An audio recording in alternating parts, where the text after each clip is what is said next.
여러분은 출애굽기를 생각하면 어떠한 장면, 어떠한 내용이 떠오르십니까?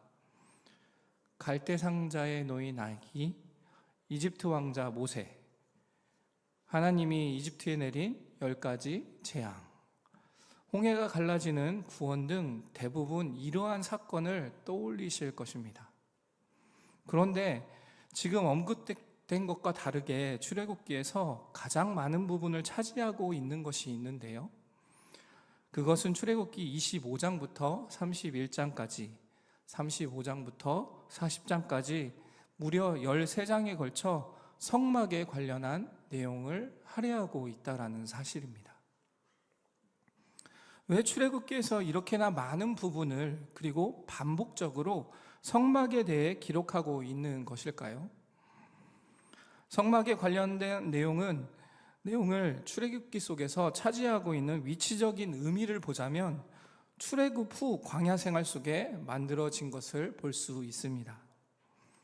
이스라엘의 구원 이후의 삶 속에서 하나님께서 중요하게 여기고 있는 것이 바로 성막이라는 것이죠. 이것을 우리에게 적용해 보면 예수님으로 인해 구원을 받은 우리가 광야와 같은 이 땅에서의 삶 속에 중요하게 여겨야 할 것이 성막 안에 있다라는 것입니다. 두 번째로 금송아지 사건 앞뒤로 성막의 내용이 보여진다라는 것입니다. 이것은 죄에 대한 하나님의 은혜가 성막 안에 있다라는 것을 알려주고 있는 것이죠. 성막은 하나님의 임재를 상징하고 있습니다. 그래서 출애굽기 19장에서는 시내산에 임재하신 하나님, 오늘 말씀 40장에는 성막에 임재하시는 하나님을 아주 자세하게 그려놓고 있는 것입니다. 여러분, 곰곰이 생각해 보면 이것은 엄청난 사건이 아닐 수 없습니다. 세상을 다스리시는 하나님이 한 민족에게 자신의 모습을 보여주는 것은 성경 그 어디에도 찾아볼 수 없기 때문이죠. 하나님은 이렇게 이스라엘을 향해 가장 먼저 성막을 만들도록 하셨습니다. 출애굽기 25장 8절과 9절의 말씀입니다. 내가 그들 중에 거할 성소를 그들이 나를 위하여 짓되 무릇 내가 내게 보이는 모양대로 장막을 짓고 기구들도 그 모양을 따라 지을지니라. 모세야, 성막을 지어서 이스라엘 백성이 나를 예배하도록 해라. 이곳은 내가 이스라엘 백성을 만나는 장소가 될 것이다 라고 말씀하고 계신 것이죠. 하나님은 이스라엘과 함께 하시기 위해 성막을 짓도록 하셨습니다.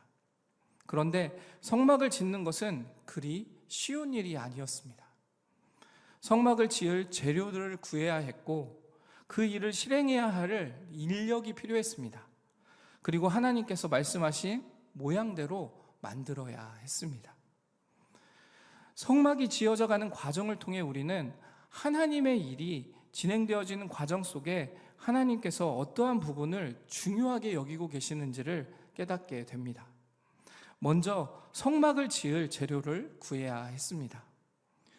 물건이 풍부한 이집트와는 달리 시내산에서 성막에 쓰일 재료를 구하는 것은 이스라엘 백성들이 성막에 필요한 물건을 드려야 가능할 일이었습니다. 그런데 이스라엘 백성들은 자원하는 마음으로 자신의 것을 내어 놓았다라는 사실입니다. 출애굽기 35장 21절의 말씀입니다. 마음이 감동된 모든 자와 자원하는 모든 자가 와서 회막을 짓기 위하여 그 속에서 쓸 모든 것을 위하여 거룩한 옷을 위하여 예물을 가져다가 여호와께 드렸더니, 말씀을 보면 누가 얼마나 내었다라고 말씀하고 있지 않습니다. 마음이 감동된 자, 자원하는 마음이 있는 자들이 필요한 재료를 하나님께 드렸다라고 말씀하고 있는 것이죠. 이 말씀 후에도 금과 목걸이를 드린 자나 실과 해달의 가죽을 드렸던 자, 은과 놋을 드렸던 자들을 소개할 때도 마음이 원하는 자, 마음이 슬기로운 여인, 마음의 감동을 받아라고 말씀하고 있다라는 것입니다. 그러니까 하나님의 일에는 예물의 많고 적음이 아니라 자발적인 동기, 마음이 중요하다라는 것이죠. 이렇게 자발적으로 내어놓은 결과 어떻게 되었을까요? 출애굽기 36장 5절의 말씀입니다. 모세에게 말하여 이르되 백성이 너무 많이 가져오므로 여호와께서 명령하신 일에 쓰기에 남음이 있나이다. 성막의 재료들이 너무 많아 모세는 이제 그만 가져오라고 명령을 내리게 된 것입니다. 새해 우리도 많은 하나님의 일들을 준비하고 시작되어지고 있는데요, 우리의 마음에 감동이 있기를, 자원하는 마음으로 그 일들을 준비하고 시작하기를 바랍니다. 그러할 때 하나님께서 차고 넘치는 은혜를 부어주실 것입니다. 이렇게 성막의 재료들이 갖추어졌다면 이제는 성막을 만드는 사람이 필요했습니다. 성막 만드는 자를 부르실 때 중요한 사실은 건축을 잘하는 자, 뜨개질을 잘하는 사람, 머리가 뛰어난 자, 힘이 좋은 사람들을 불러 모으신 것이 아니라 마음이 지혜로운 자, 즉 믿음이 있는 자, 정직한 자, 그리고 하나님의 일을 마음에 원하는 자를 부르셨다라는 것입니다. 출애굽기 36장 2절을 보면 모세가 부살렐과 오홀리압과 및 마음이 지혜로운 사람, 곧 그 마음에 여호와께로부터 지혜를 얻고 와서 그 일을 하려고 마음에 원하는 모든 자를 부르매라고 했습니다. 하나님의 일은 어떠한 자를 통해 이루어진다라는 것입니까? 능력 있고 뛰어난 자들이 아니라 마음이 지혜로운 사람, 하나님을 신뢰하는 자, 하나님의 일을 마음으로 원하는 자를 통해 이루어 가신다라는 것입니다. 또한 하나님은 주님을 신뢰하는 자, 하나님의 일을 소망하는 자들에게 그 일을 감당할 수 있는 능력과 지혜도 주십니다. 출애굽기 36장 1절입니다. 부살렐과 오홀리압과 및 마음이 지혜로운 사람, 곧 여호와께서 지혜와 총명을 부으사 성소에 쓸 모든 일을 할 줄 알게 하신 자들은 모두 여호와께서 명령하신 대로 할 것이니라. 하나님은 부살렐과 오홀리압 그리고 마음이 지혜로운 사람에게 지혜와 총명을 부어주셨다라고 말씀하고 있습니다. 성막을 건축하는 일 속에 하나님이 이루고 계신다는 것을 누구도 부인할 수 없는 사실을 이 말씀에서 보여주고 있는 것이죠. 이렇게 하나님은 그 사람의 힘과 재능이 아닌 마음의 중심을 보시는 분이십니다. 하나님께 소망을 두는 자들에게 그 일을 감당할 지혜와 능력을 부어주신다라는 것이죠. 우리도 2025년 하나님의 일이 맡겨졌을 때 저는 잘하는 것이 하나도 없는데요, 저는 이 일을 잘 모르는데요, 저는 이 일을 제가 하기에는 벅찹니다 라고 받아들이기보다 하나님께서 이루실 것을, 하나님께서 함께 하실 것을 믿음으로 순종하며 나아가는 성도님들이 되시기를 바랍니다. 그러할 때 하나님께서 그 일을 감당할 지혜와 능력을 주실 줄 믿습니다. 이렇게 재료와 그 일을 감당할 믿음의 사람들이 모였다면 성막을 하나님의 말씀대로 만드는 일이 남아 있습니다.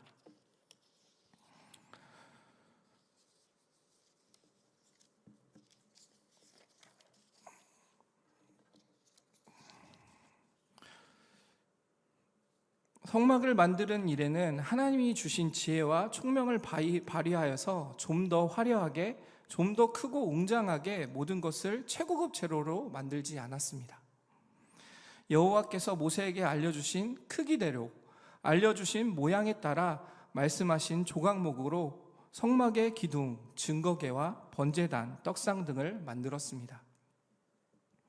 성막의 재료니까 귀한 백향목을 사용할 법도 한데 주 재료는 이스라엘 광야에서 너무나 흔히 볼 수 있는 가시가 있고 볼품이 없는 조각목, 즉 시띠 나무였습니다. 백향목은 나무의 기둥이 곱고 튼튼하여서 가구를 만드는 데 많이 사용되었습니다. 하지만 시띠 나무는 단단하고 내구성은 좋으나 나무 기둥이 곧지 않고 가지 또한 휘어져서 반듯한 모양을 만드는 데는 어려움이 있는 나무입니다. 성막을 만드는 부살렐과 지혜를 있는 자들은 이러한 어려움 속에서 말씀하신 모양과 크기대로 조각목을 다듬어서 성막의 기둥과 기구들을 만들었고 그 안팎으로 순금을 싸매었습니다. 또 등잔대는 순금으로만 만들어야 했는데요, 등잔대 밑판, 줄기, 잔, 꽃받침, 꽃 모양이 담겨있는 등잔대를 금 한 덩어리를 두드려서 만들어야 했습니다. 일에 능률적으로 보면 등잔대 틀을 만들어서 거기다 부으면 쉽겠죠. 근데 그럴 수 없었습니다. 그렇지 않다면 꽃받침, 잔을 따로 만들어서 붙이는 방식으로 만들면 좀 더 쉽게 만들 수 있지 않겠습니까? 이 방법도 하나님이 말씀하신 방법이 아니었습니다. 하나님의 방법은 금 한 덩어리를 계속 두드리고 이어가고 모양을 만들고 이어가고 모양을 만들고 이렇게 만들었다고 생각해 보십시오. 보통 어려운 것이 아니었을 것입니다. 그런데 그들은 하나님의 말씀대로 그렇게 순종하였던 것입니다. 이 밖에 출애굽기 37장에 언급된 언약궤 상을 만드는 내용은 출애굽기 25장의 내용과 거의 비슷합니다. 왜 동일한 내용을 지루할 만큼 반복적으로 길게 기록하고 있는 것일까요? 출애굽기 25장과 37장에서 중요하게 다른 점은 25장에서는 하나님께서 모세에게 말씀하신 내용이고 37장에서는 그 말씀을 듣는 자들이 그대로 실천했다라는 사실입니다. 하나님의 일에 있어서 말씀을 듣는 것도 중요하지만 말씀을 행하는 것도 너무나 중요하다라는 사실이죠. 듣는 말씀을 내 삶에 적용하느냐 하지 않느냐, 아멘으로 말씀을 받는 것도 중요하지만 내 삶에 그 말씀대로 살아가는 행함이 있느냐, 나 자신을 돌아보게 하는 말씀입니다. 하나님의 일을 할 때 보다 화려하고 멋지게 내 능력을 보이기보다 하나님의 뜻에 맞게 행하는 자들이 되시기를 바랍니다. 드디어 이스라엘 백성들이 애굽 땅을 탈출한 지 딱 1년이 되던 해 둘째 달 첫 달 초하루에 성막이 완성이 됩니다. 오늘과 같이 이스라엘 새해에 성막이 완성된 것이죠. 이처럼 이스라엘이 순종으로 성막을 세우고 그 안에 위치에 맞게 성물을 들여놓았을 때 어떠한 일이 일어났습니까? 34절의 말씀입니다. 구름이 회막에 덮이고 여호와의 영광이 성막에 충만하매. 하나님의 말씀대로 순종하였더니 하나님의 영광을 보게 된 것입니다. 회막 위에 구름이 덮이고 여호와의 영광은 성막을 가득 채우게 되었다라고 말씀하고 있습니다. 여러분, 시내산에서 임재하신 하나님의 영광이 이제는 이스라엘에게 더 가까이 다가와서 주님의 영광을 보이고 계신 것입니다. 지금 만왕의 왕 되신 하나님이 이스라엘 진영 한가운데에 있는 성막에 친히 임재하신 것이죠. 그래서 하나님의 영광이 자기 백성과 함께 거하는 것, 임재하는 것을 의미하는 쉐키나가 이때 사용됩니다. 여기서 생각해 보아야 할 것이 있는데요, 출애굽한 이스라엘 백성들을 향해 왜 이렇게 가장 급하게 가장 먼저 성막을 짓도록 하신 것일까요? 낮에는 뜨겁고 추운 광야에서 어떻게 생활해야 하는지, 황량한 광야의 길은 어떻게 가야 하는지 생존의 방법을 먼저 알려주셔야 하는 것이, 하나님이 그 방법을 먼저 알려주셔야 하는 것이 먼저 아니겠습니까? 그런데 하나님은 성막을 먼저 지으라 하셨습니다. 왜 그렇습니까? 이스라엘 백성들의 삶의 목적은 잘 먹고 잘 살기 위해 살아가는 백성들이 아니었기 때문입니다. 이스라엘 백성은 세상과 구별된 존재들이기 때문에 그러했습니다. 살아계신 창조주 하나님을, 온 세상 주인이신 하나님을 세상 앞에 드러내면서 살아갈 하나님 나라의 백성들이기 때문이었습니다. 그러려면 하나님이 어떠한 분이신지에 대하여 날마다 배우고 그 말씀에 따라 그분과 함께 동행하는 삶을 먼저 살아가야 하는데, 그 하나님을 만나는 장소가 바로 성막이었던 것이죠. 그러하기에 성막이 완성되고 견고하게 세워지자 하나님께서 당신의 백성들을 만나기 위하여 그 성막으로 내려오신 것입니다. 성막의 크기는 63제곱미터, 약 20평 정도밖에 되지 않는 아주 작은 건축물입니다. 천지를 창조하신 위대하신 하나님께서 그 작은 공간을 통해 이스라엘 백성들을 만나신 것이죠. 하나님은 그 작은 성막을 통해 함께 하셨을 뿐만 아니라 그들의 죄를 용서하시고 하나님과의 관계를 회복하셨습니다.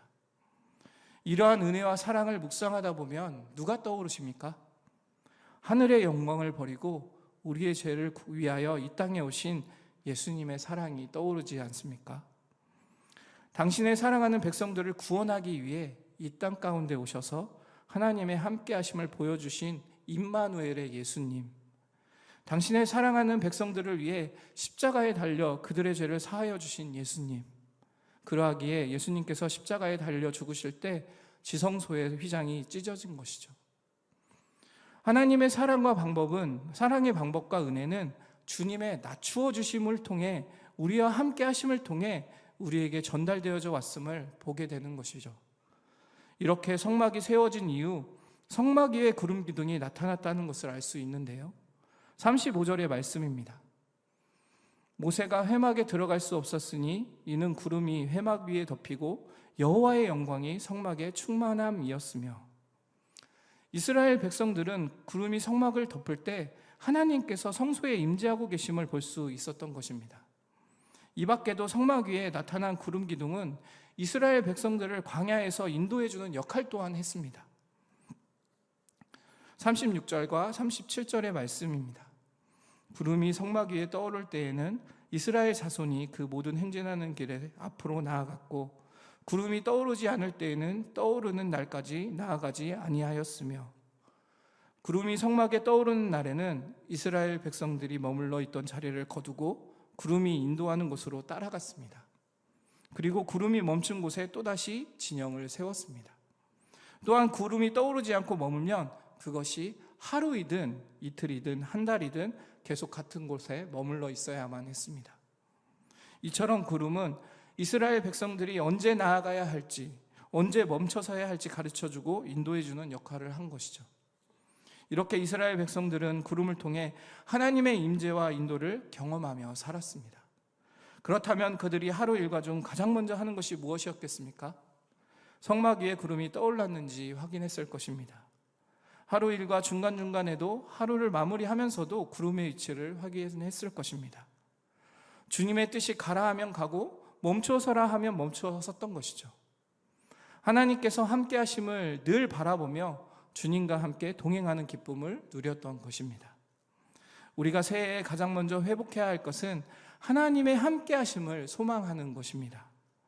새해에 세운 수많은 계획과 다짐보다 먼저 하나님과의 관계를 바로 세워야 하는 것이죠. 주님, 올 한 해 주님과의 친밀한 관계를 회복하게 하여 주옵소서. 주님, 올 한 해 주님의 동행하심을 따라 살게 하여 주옵소서.